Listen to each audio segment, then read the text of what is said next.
बिस्मिल्लाहिर्रहमानिर्रहीम। अस्सलाम वालेकुम नाजरीन, आप यूट्यूब चैनल देख रहे हैं। मैं इमरान खान हूँ। नाजरीन, इस वक्त खेल वहीं पे पहुँच गया जहाँ से ये शुरू हुआ था।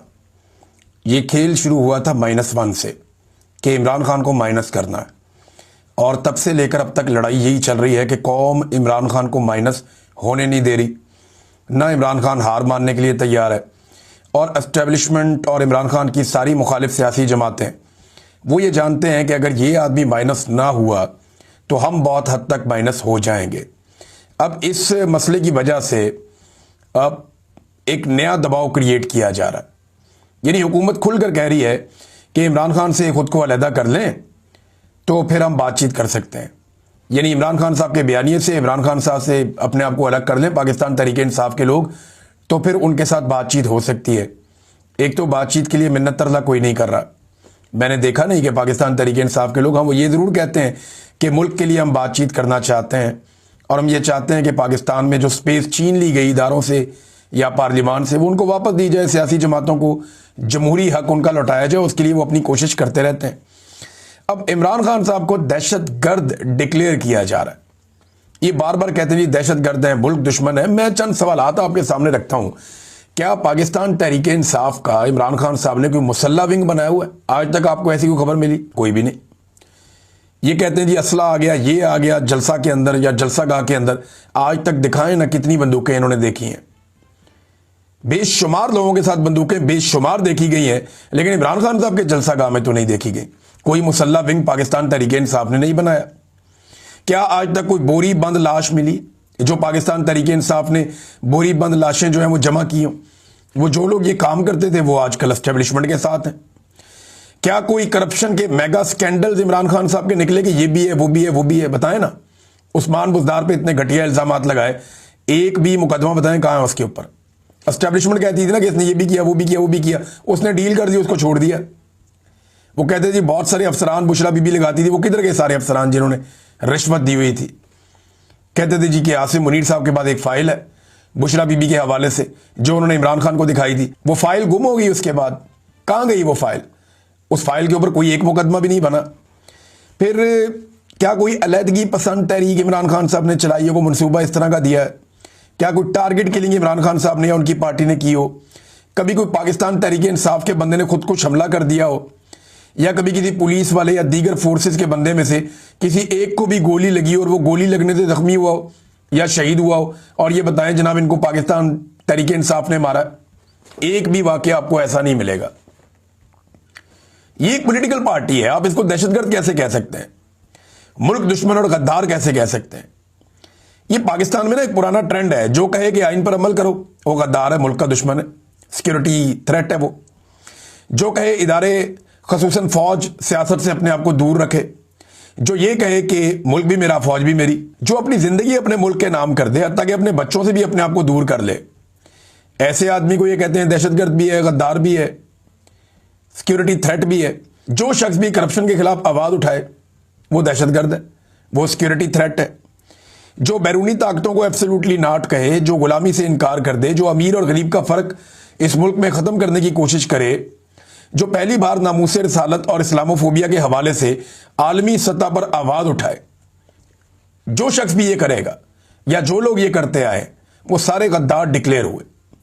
जिन लोगों ने आज़ादी से बात करना चाहिए वो सारे गद्दार डिक्लेयर हुए। जिन्होंने बात की कि इदारे सियासत में मुदाखलत क्यों करते हैं, इनका क्या हक है, वो सारे गद्दार और सिक्योरिटी थ्रेट बन गए पाकिस्तान के लिए।